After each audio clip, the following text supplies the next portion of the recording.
告诉你们一个颠覆你认知的真相。现在这个时代，你越善良，越老实，越容易倒霉。你是不是也有这样的经历？你处处为别人着想，别人却处处算计你。你辛辛苦苦一辈子，却不如那些偷奸耍滑的人过得好。你从来没害过人，却偏偏灾祸不断，病痛缠身。很多人因此心灰意冷，说什么好人没好报，坏人活千年。错了，大错特错，不是好人没好报，而是现在的世道变了，天地间的契机变了，游戏规则也变了。以前你做个好人，老老实实的，自然有无形的护法善神在暗中护着你，拖着你。但现在不一样了，你们要晓得，咱们现在处的这个时代，佛法里讲得很清楚，叫做末法时代。什么是末法时代？你们千万别以为就是地球毁灭，世界末日，根本不是那个意思。末法时代指的不是外面的天地坏了，而是咱们人的心没落了。这个天大的秘密，其实早在2500多年前就已经被点破了。那是在灵鹫山顶上，在一场庄严的法会上，释迦牟尼佛坐在高高的宝座上，下面是数不清的比丘、大菩萨，还有天龙八部这些护法善神。那时候整个道场安静的连针掉在地上都能听见。就在世尊准备开口讲法的时候，大地突然震动起来，地底涌出一朵巨大的金莲花，上面站着一位菩萨，就是那位发下地狱不空，誓不成佛大愿的地藏王菩萨。地藏菩萨流着眼泪来到佛前，他不是为自己哭，他是为咱们今天这些后人哭啊。他对佛陀说，世尊啊，我看到未来有一个时代，众生要吃大苦头了，我心里头实在是不忍心啊。地藏菩萨说的正是咱们眼下的光景。到了这个时候，人心就像脱缰的野马，拉都拉不住，贪婪、嫉妒、恨意、愚蠢、傲慢，这5种剧毒的火在人间越烧越旺。为了点蝇头小利，亲兄弟能反目成仇，夫妻能撕破脸皮打官司，连最基本的情义诚信都踩在脚底下。老人没人管，小孩乱来，人伦道德的底线一降再降。你们想想，全天下的人脑子里天天转的都是这些自私自利、贪嗔痴的恶念。老祖宗讲过，天地间是有气场的，这股所有人共同造下的恶业汇聚在一起，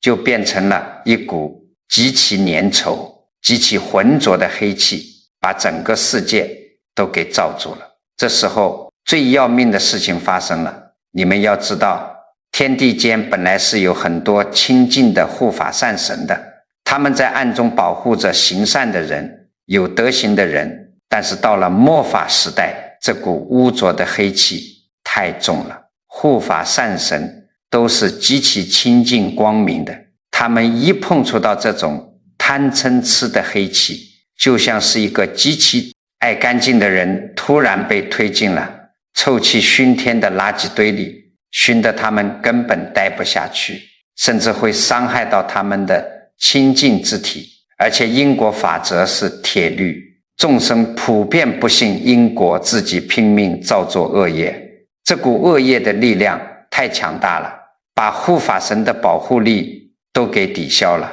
就像一个高明的医生遇上一个死活不听劝、天天吃毒药的病人，医生再厉害也只能摇头叹息。所以地藏王菩萨流着眼泪告诉大家一个残酷的真相，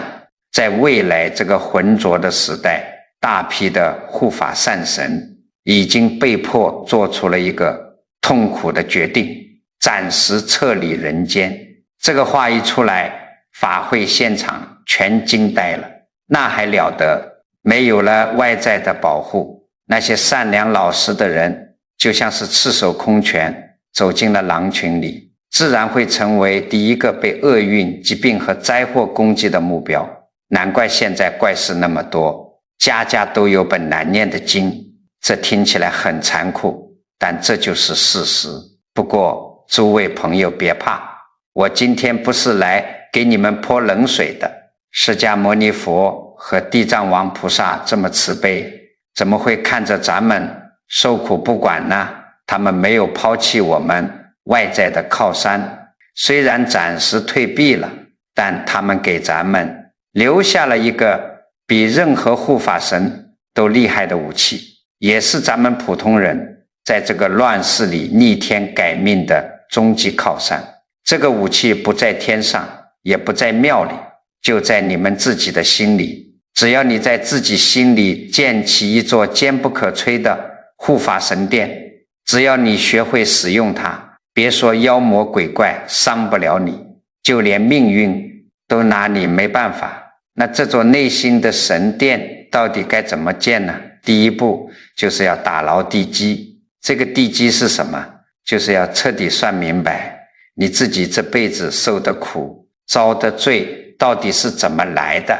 不把这个大账本算清楚，你心里的神殿连一块砖都放不平，外边一点风吹草动，你立马就倒了。很多老哥哥老姐姐跑来找我诉苦，一边说一边掉眼泪，觉得这辈子活得太憋屈了。你想想看，你身边是不是也有这样的人？我给你们讲个极其常见的情况，就说我认识的一个张阿姨吧，这辈子那真是没日没夜的操劳，年轻的时候为了拉扯孩子，一口好吃的都舍不得放进自己嘴里，衣服缝缝补补，穿了好些年，对待公婆对待老伴，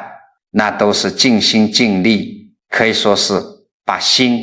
都掏给家里了。后来年纪大了，退下来了，听人说信佛能保平安，他也跟着初一十五去庙里烧香，在家里吃斋念佛，见谁都客客气气的，脾气挺好。按理说大家都觉得张阿姨是个十足的好人，晚年该享清福了吧。结果呢，偏偏事与愿违，他那个30好几的儿子整天游手好闲，正经工作干不长，不是被人忽悠去搞什么传销，就是迷上那些不靠谱的投资，把张阿姨省吃俭用攒下来的那点养老钱骗得干干净净。这还不算完，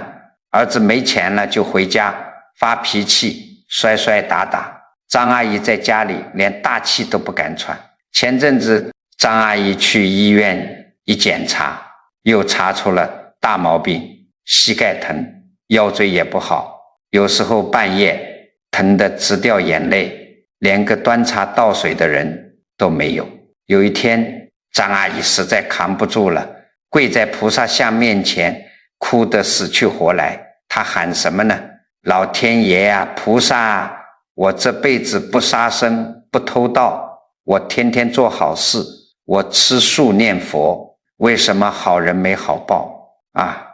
你看看隔壁那个老李，年轻时候坑蒙拐骗，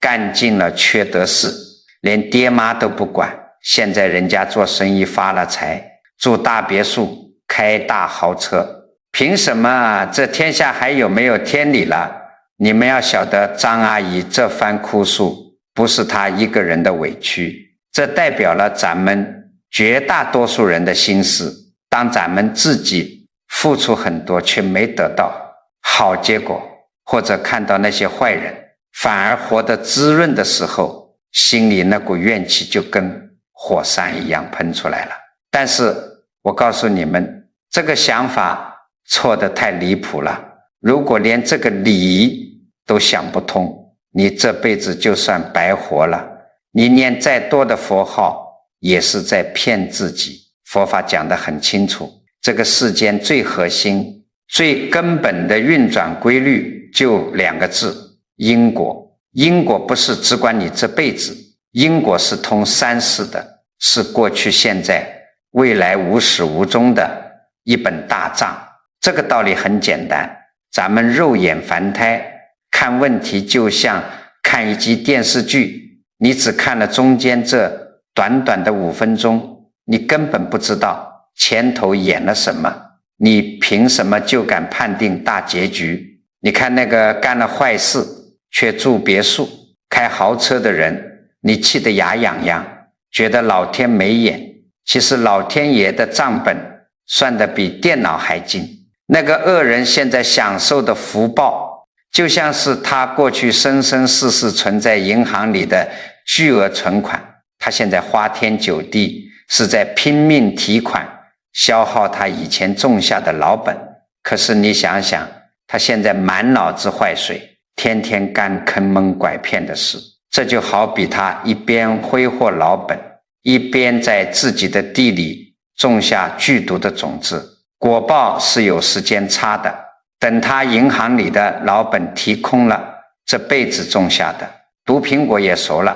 那时候恶报现前，他要受的苦你看都看不下去。这叫秋后的蚂蚱，蹦跶不了几天。回过头来咱们再看张阿姨，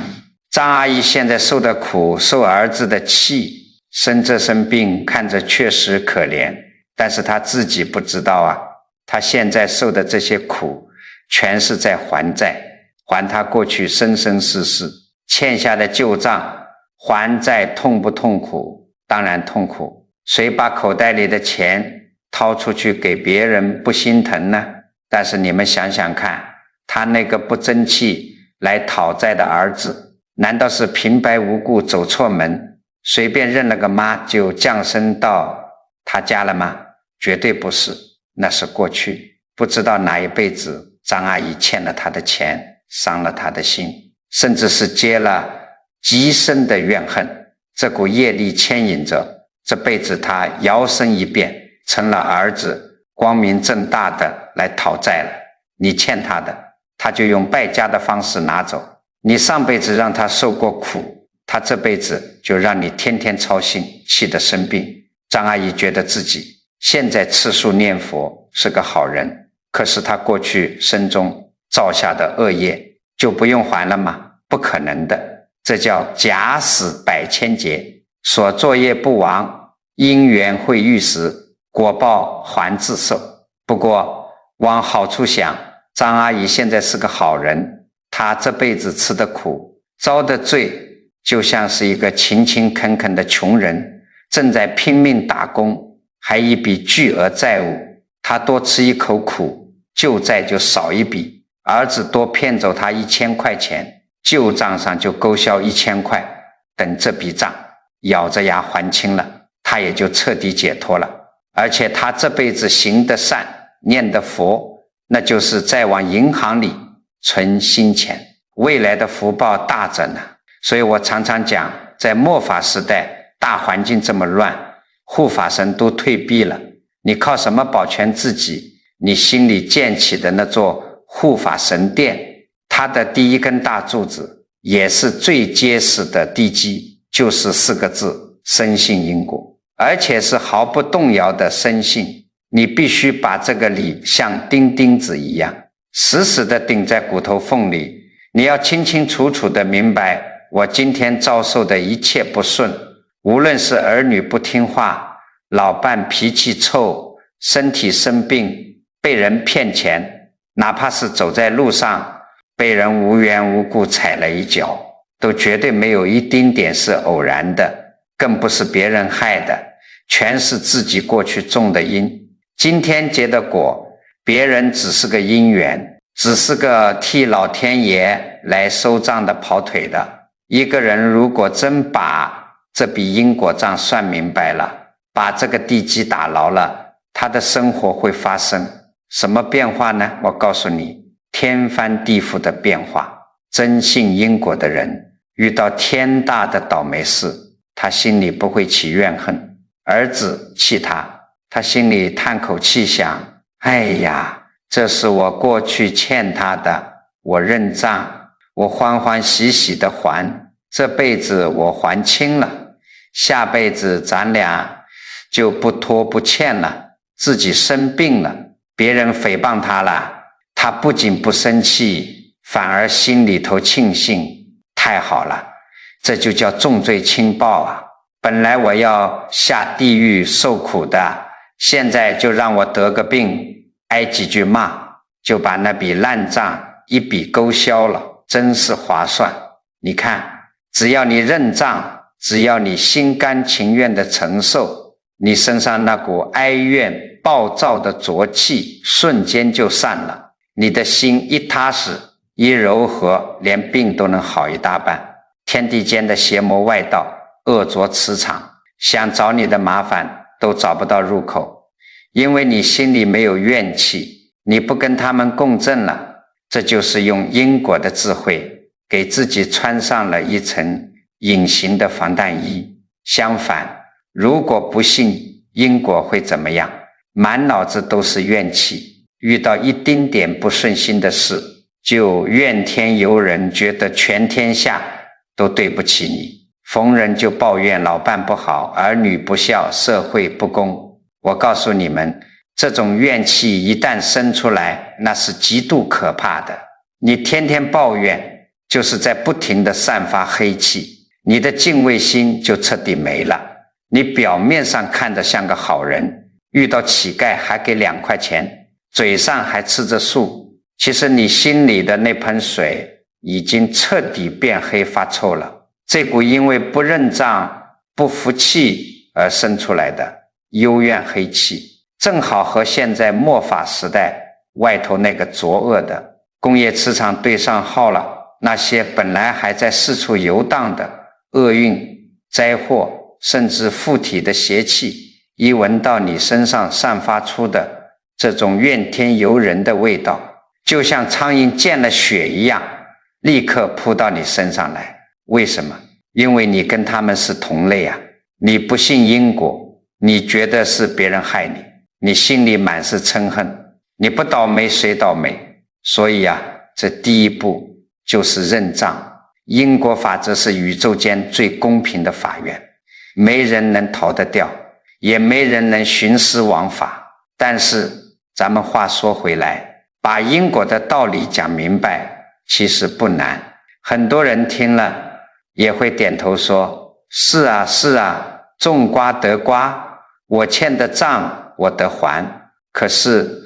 真要落实到生活里，真碰到儿子顶嘴，老伴发火，被朋友骗钱的时候，绝大多数人立刻就把因果抛到脑后了。为什么？因为心里头有一团火压不住，觉得就算是我欠你的，你也不能这么对我啊，我也有功劳啊，我懂得比你多啊，我可是长辈啊。说到底还是觉得自己比别人强，满肚子的委屈，不肯真正低下头来。你们要晓得，这是人心里头最隐蔽最毒的一根刺，傲慢。只要这根名叫傲慢的毒刺还在，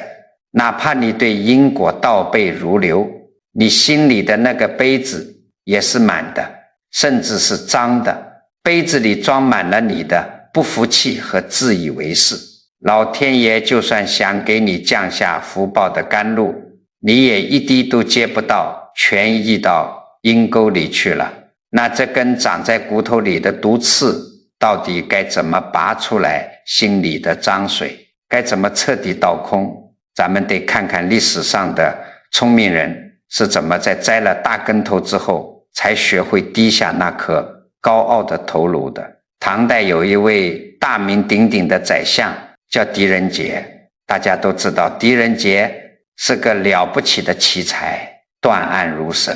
治国理政那也是一把好手。他有真本事，所以他心气儿极高。当时朝廷里还有另一位同僚叫娄师德，这个娄师德呢，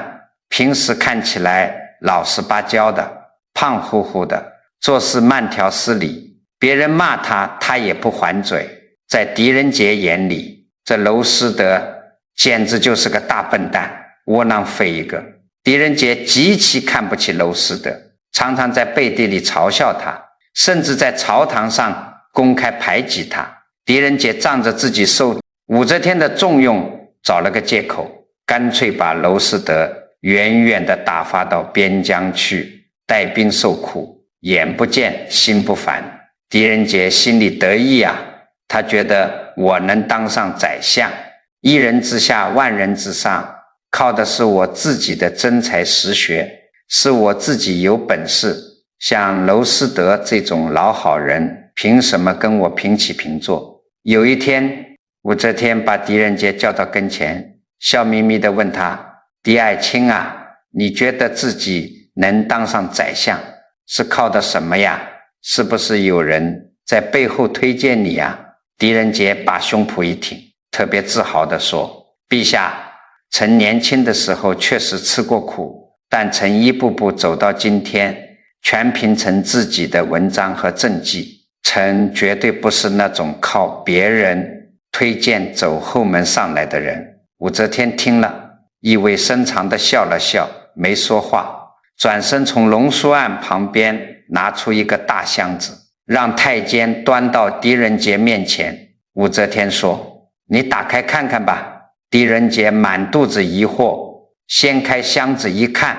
里面全是一封封的密奏。他拿起来拆开第一封，眼睛顿时就瞪大了，再拆开第二封，手开始哆嗦。等他把这10几封密奏全看完的时候，狄仁杰这位堂堂的大宰相已经是大汗淋漓，双腿发软，扑通一声就跪在了地上。为什么？因为这10几封密奏全都是娄师德写的，里面写的全是对狄仁杰的极力保举和夸赞。娄师德在密奏里反反复复地对皇帝说，狄仁杰有经世之才，是个不可多得的栋梁，请陛下一定要破格重用他，国家需要这样的人才啊！狄仁杰傻眼了，他一直以为自己是靠真本事，一直把娄师德当成一无是处的窝囊废，天天排挤人家。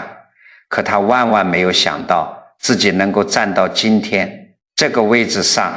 全靠这个被他看不起的人在背后一次又一次的托举他。娄师德明明知道狄仁杰看不起他，甚至在打击报复他，但人家娄师德一句怨言都没有，依旧在皇帝面前拼命说狄仁杰的好话，依旧默默地包容着狄仁杰的狂妄和傲慢。那一刻，狄仁杰羞愧得恨不得找个地缝钻进去。他一边流着眼泪，一边长叹了一口气，说了句流传千古的名言：娄公得胜，我被他包容了这么久，都不知道啊，从那天起，狄仁杰彻底收起了他那不可一世的傲慢，再也不敢小看天底下任何一个人了。你想想看，狄仁杰这么聪明绝顶的人，一旦被傲慢蒙住了心窍，都会变得如此愚蠢盲目，更何况是我们这些普通人呢？我常常看到很多老哥哥老姐姐在家里就是那个狄仁杰。你可能觉得老伴动作慢，脑子不灵光，你天天数落他骂他，你可能觉得自己退休工资高，给儿女出了买房子的首付，你就整天摆出一副这个家没我不行的架势，对儿女指手画脚，只要他们一不听话，你就发脾气，委屈的掉眼泪。可是我告诉你们，你静下心来仔细想想，你真有那么大能耐吗？你以为这家里真是全靠你一个人撑起来的吗？你不知道，在你没看见的地方，老伴替你挡了多少风雨，咽了多少委屈。你不知道，在你指责儿女的时候，天地间有多少看不到的善缘在背后拖着你护着你。你只看到了自己的功劳，没看到别人对你的包容。你像个刺猬一样，谁靠近你你就扎谁，你身上的傲慢之气早就把你那点可怜的福报给漏光了。佛法讲得很清楚，要想在末法时代这浊恶的世间活得平安，要想让诸佛菩萨的加持力进入你的身心，你必须要学会2个字：忏悔，真忏悔。不是让你跪在菩萨面前掉几滴眼泪，嘴上说句我错了就算完了，真忏悔，是要把心里的那杯脏水彻底倒空，是要从骨子里认识到我就是一个浑身是业障的凡夫俗子。我过去不知道因为无明造了多少恶业，伤害了多少人，我现在受的这些苦全是我罪有应得，我对不起老伴，我对不起儿女，我对不起那些默默包容我的人。当你真的把头低下来，当你心甘情愿地去承认自己的不足，你的心就变柔软了。一个懂得知错、懂得低头的人，他的心量就会变得像大海一样宽广。杯子倒空了，老天爷赐下的健康、长寿、平安、和睦才能顺理成章地装进来啊！这就叫做谦受益、满招损、谦卑和忏悔，就是帮你把你身上那些恶毒磁场清理干净的。清道夫，你的心倒空了，谦卑了，这就等于神殿的地基打好了，地皮扫干净了。可是你别忘了，咱们现在身处的是末法时代，外面大环境里的浑浊之气可是满天乱飞的，那些无家可归的牛鬼蛇神，暗处潜伏的灾祸厄运还在到处找缝隙钻呢。你扫干净的院子，怎么才能保证不让外面的贼再摸进来捣乱？这就要求你必须得给自己穿上一件刀枪不入的防弹衣。这件防弹衣到底是什么？佛法讲得很清楚，就是两个字：持戒。一听到戒律这两个字，很多老哥哥老姐姐就连连摆手说，哎呀，我可受不了那个约束，这个不能干，那个不能吃，活着还有什么乐趣，太苦了。你们要晓得，这是大错特错的观念。戒律根本不是拿来捆你的绳子，戒律是你生命里最坚固的护身铠甲啊！你想想看，火车为什么能跑得那么快那么稳当？因为有铁轨管着它。出了铁轨，那就叫车毁人亡。在以前天地间风气好的时候，你偶尔犯点小错，护法神慈悲，还能帮着挡一挡，化解一下。但现在不一样了，现在外面的靠山暂时退避了，你自己的行为底线就成了你生死存亡的唯一依靠。你守一分戒，身上就多一分清净的光明。那些乱七八糟的邪气就怕这种纯阳的光，一靠近就被烫得嗷嗷叫，自然就躲你远远的，把高高在上的戒律落实在咱们老百姓过日子里，其实就是管住自己身上的几个开关。咱们先说第一个开关，千万别去造杀业。很多人觉得我不杀人放火是个守法公民就行了，平时为了解馋杀个鸡宰条活鱼算什么？我告诉你们，万物都是有灵的，你贪图嘴巴上的那点痛快造下的祸患，那是无穷无尽的。你想想看，你平时过个大寿，或者家里摆满月酒，为了讲排场杀那么多活鸡活鸭活海鲜，你是在过节，可是人家却是在过节。那刀子抹脖子的时候，他们心里能不带着深深的恐惧和怨恨吗？这种怨气全裹在肉里，你一口一口吃下去，这就叫服毒。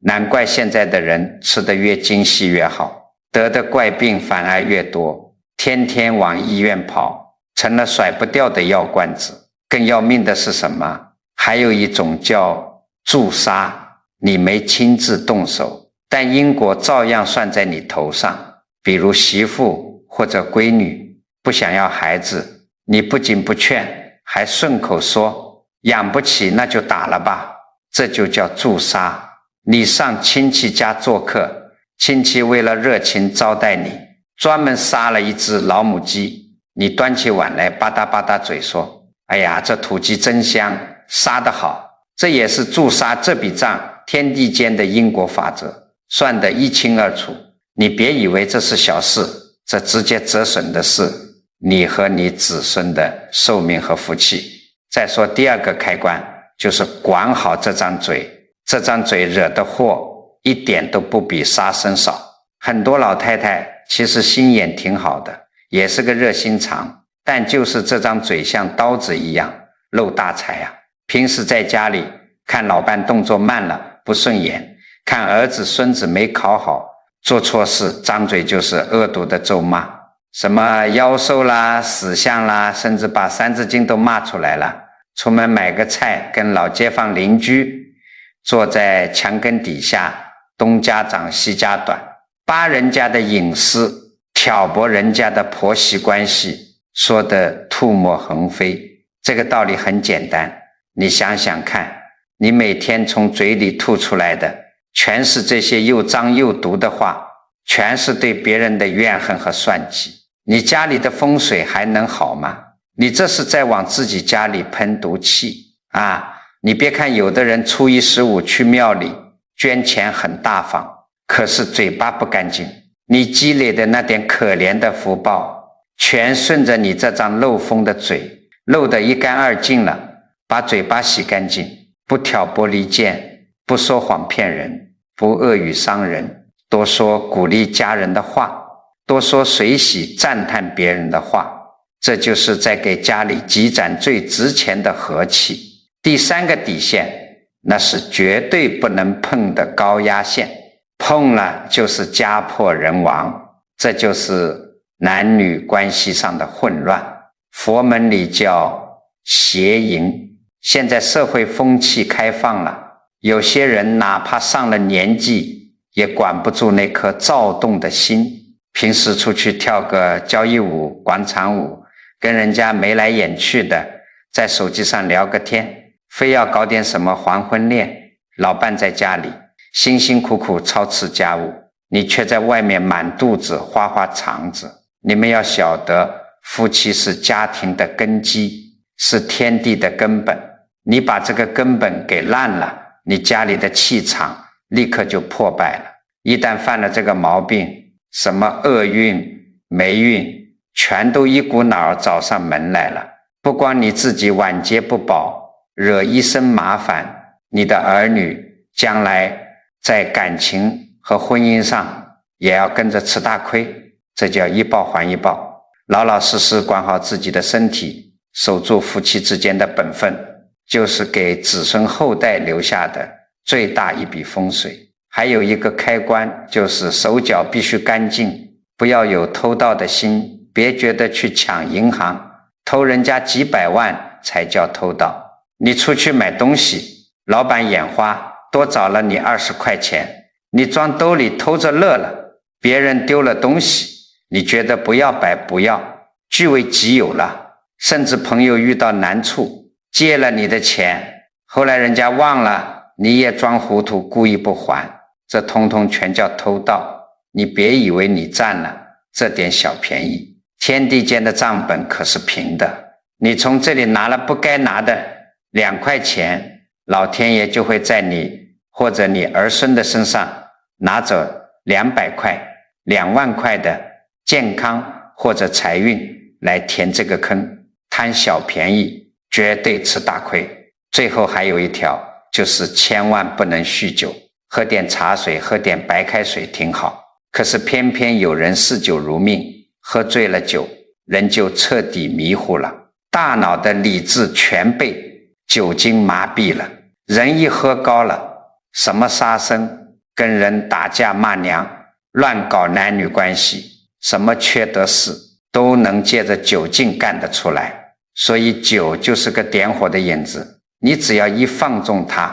前面咱们说的那些底线，那些好不容易修好的防弹衣，瞬间全跟着塌方了。所以啊，诸位朋友，你们仔细掂量掂量，把这几条生活里的底线死死守住，不杀生活物，不占小便宜偷盗，不乱搞男女关系，不嘴碎伤人，不酗酒闹事，这就等于把你家原来漏风的破门换成了一扇坚不可摧的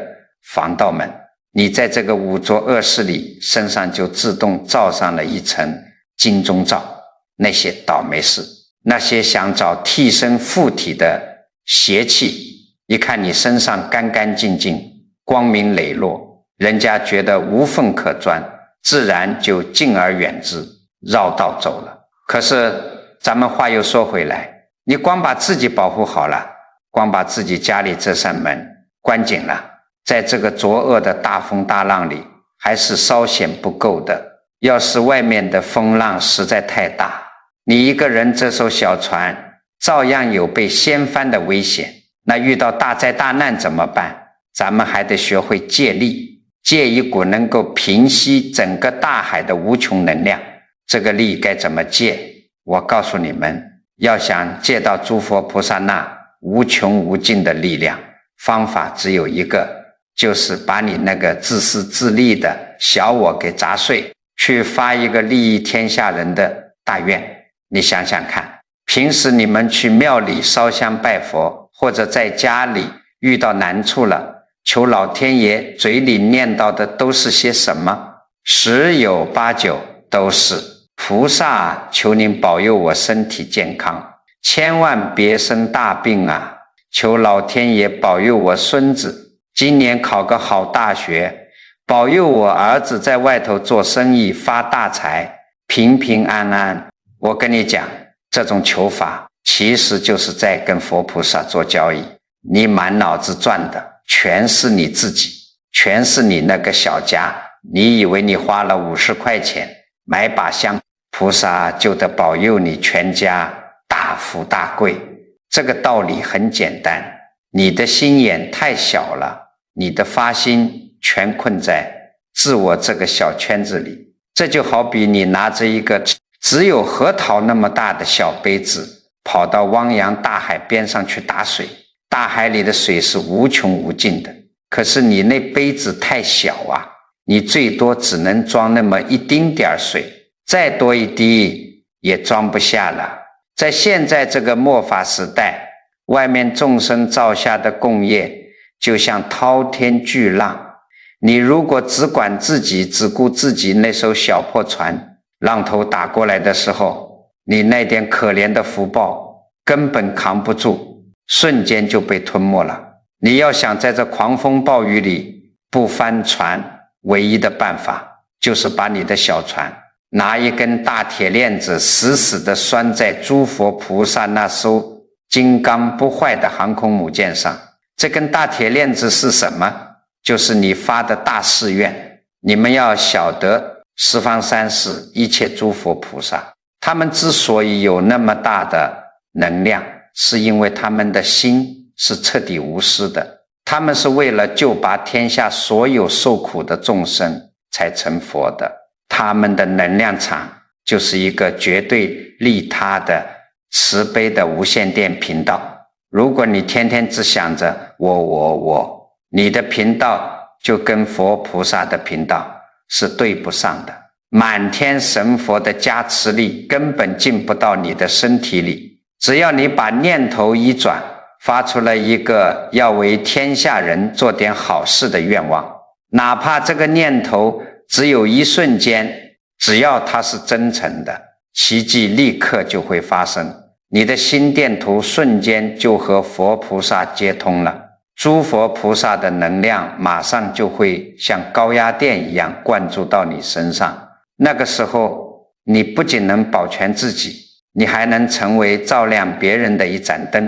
很多老朋友听到这里可能要发愁了，说哎呀，我现在年纪也大了，腿脚也不利索了，一个月就拿那点退休金，我拿什么去利益天下人啊？我连自己家这一摊子事都快顾不过来了，发大誓愿，那是庙里的大和尚干的事，我一个平头百姓怎么发？我告诉你们，这又是大家的一个误区。谁说发大愿就得去深山老林里苦修？谁说发大愿就必须捐出个几百万来建大寺庙？老祖宗的智慧早就告诉我们了，真正的修行从来不在别处，就在你每天的一言一行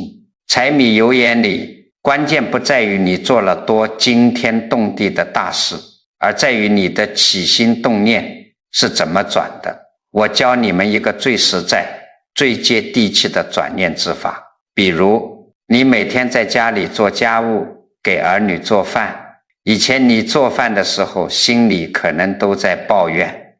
我真是欠了他们的。老头子什么都不干，儿子媳妇下班回来就知道吃，我就像个免费的保姆，累死累活还没人念我的好。你带着这种怨气做饭，你做出来的饭菜里都带着毒素，一家人吃了能和睦吗？现在你把念头转一转，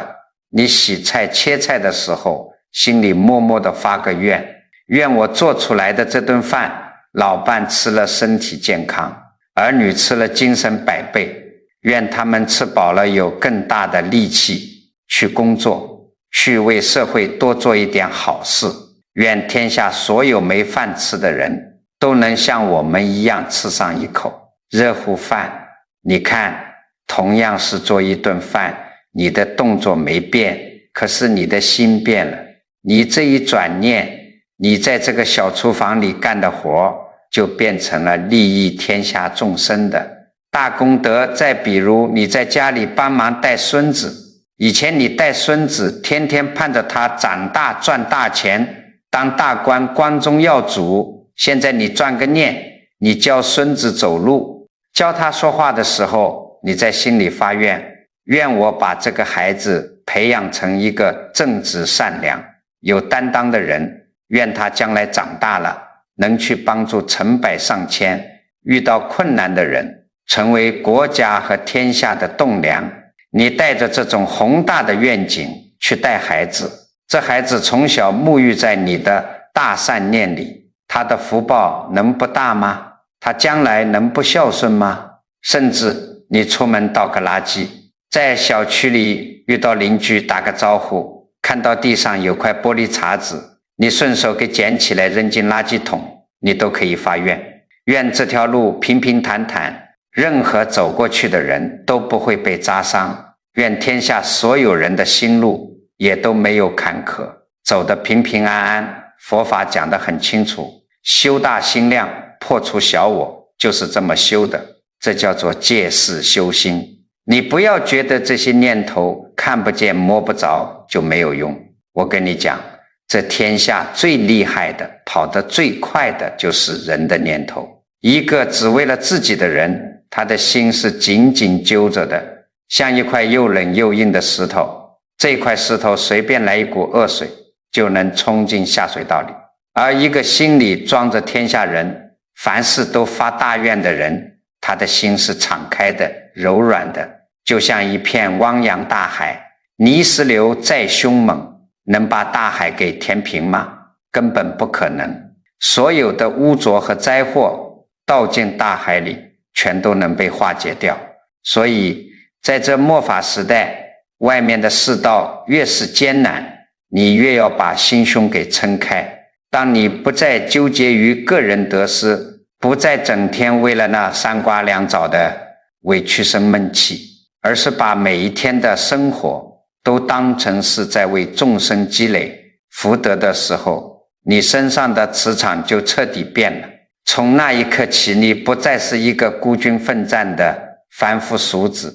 你是满天神佛在这个世间的一个管道，是他们的手和眼，一切灾殃邪气怎么敢碰你这样的人？这就是在你的护法神殿里竖起了一根通天彻地的顶梁柱。可是咱们平心而论，人毕竟是肉眼凡胎，咱们刚才讲的道理是彻底听明白了，心量也试着打开了，但是在实际生活里，咱们的习气太重了。真遇到家里出了急事，真碰上自己腰疼的下不来床，或者被人气得浑身发抖的时候，人的心神马上就乱了，平时发的那些大愿瞬间忘得一干二净，脑子里就只剩下我好痛，我好苦了。在末法时代这种剧烈翻滚的业力大潮里，心一乱，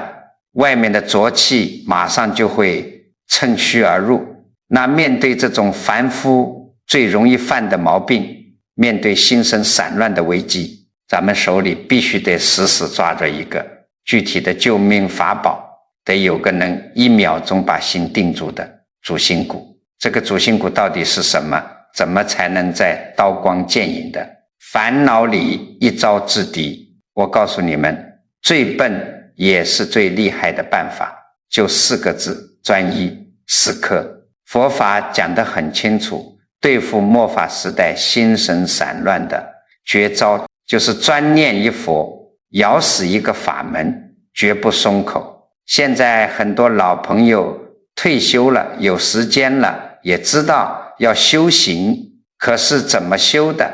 今天听东边那个大仙说念这个咒灵验，赶紧跟着念2天。明天听西边那个大师说打坐能开天眼，又跑去学打坐。后天听说哪座山里的庙求财特别准，大包小包又跟着旅游团去烧香。这叫什么？这叫猴子掰包谷，掰一个丢一个。你想想看，你想挖一口井找水喝，你在这里挖了2米没见水，跑去那边挖了3米，再换个地方挖5米，你挖了一辈子，累得满头大汗，地上全是一个个的浅坑，你永远也喝不到那口清泉。末法时代最大的特征就是乱，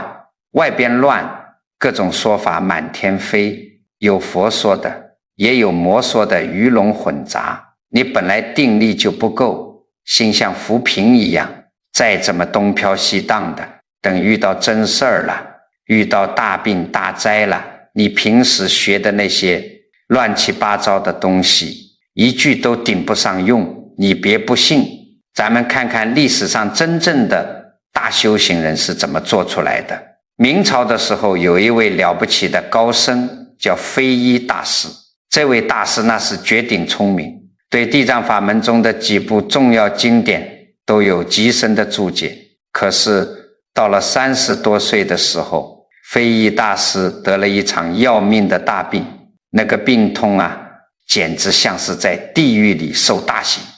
浑身像刀割火烧一样。就在这个生死关头，非一大师突然发现坏了，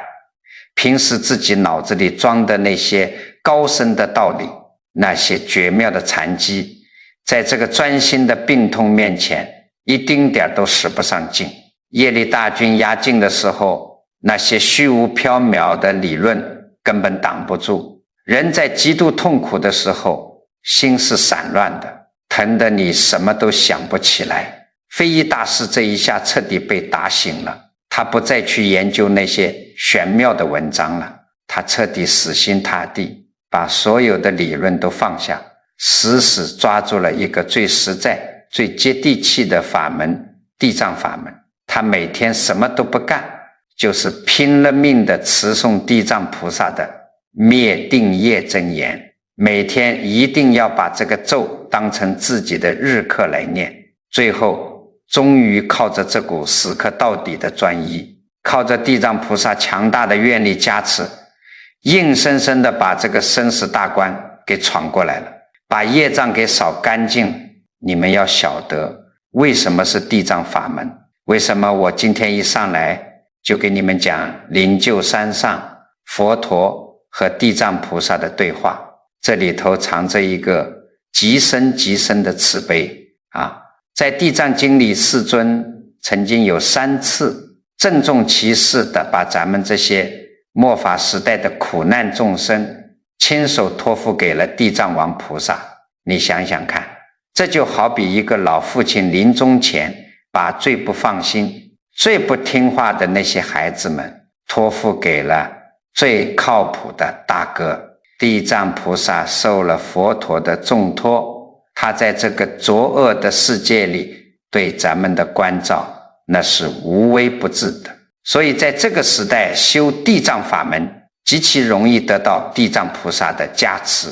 而且地藏法门对咱们普通老百姓来说最亲切。你给人家讲本来无一物，人家听不懂啊。可是地藏经里讲什么？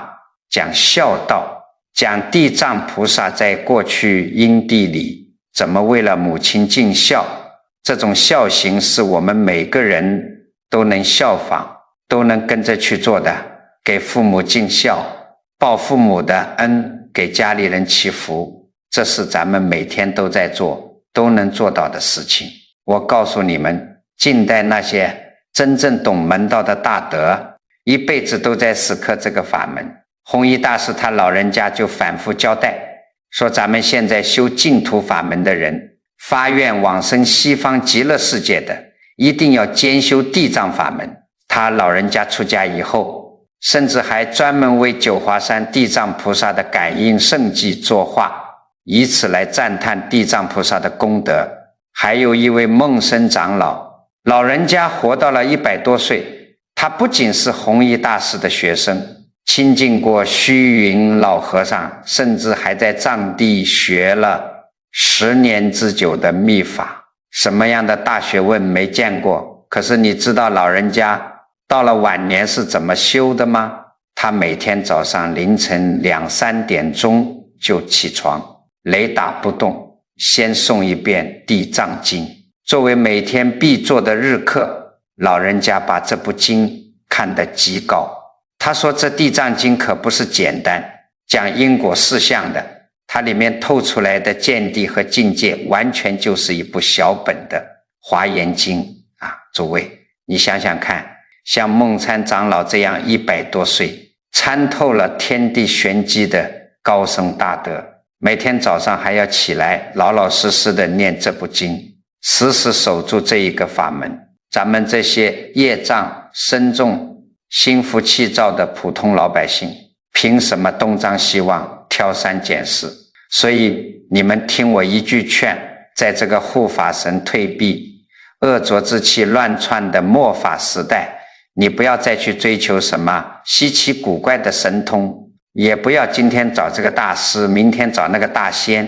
你就老老实实选定一句佛号或者一部经，比如就念南无阿弥陀佛，或者念南无观世音菩萨，选定了一个，就把它当成是你在这个狂风暴雨的汪洋大海里唯一的一根救命稻草，你把它当成诸佛菩萨从彼岸扔给你的一根金刚绳，你死死抓住它，每天念，走路也念，做饭也念，心里默默的念，久而久之，你的心全集中在这一句名号上，这句佛号就成了你跟佛菩萨之间的一条心灵专线。等哪天你生病了，或者遇到倒霉事了，或者心里头无名火起，要发脾气了，外面的邪气要趁虚而入的时候，你心里马上猛提一句佛号。这就好比大将军在军营里大吼一声通关密码，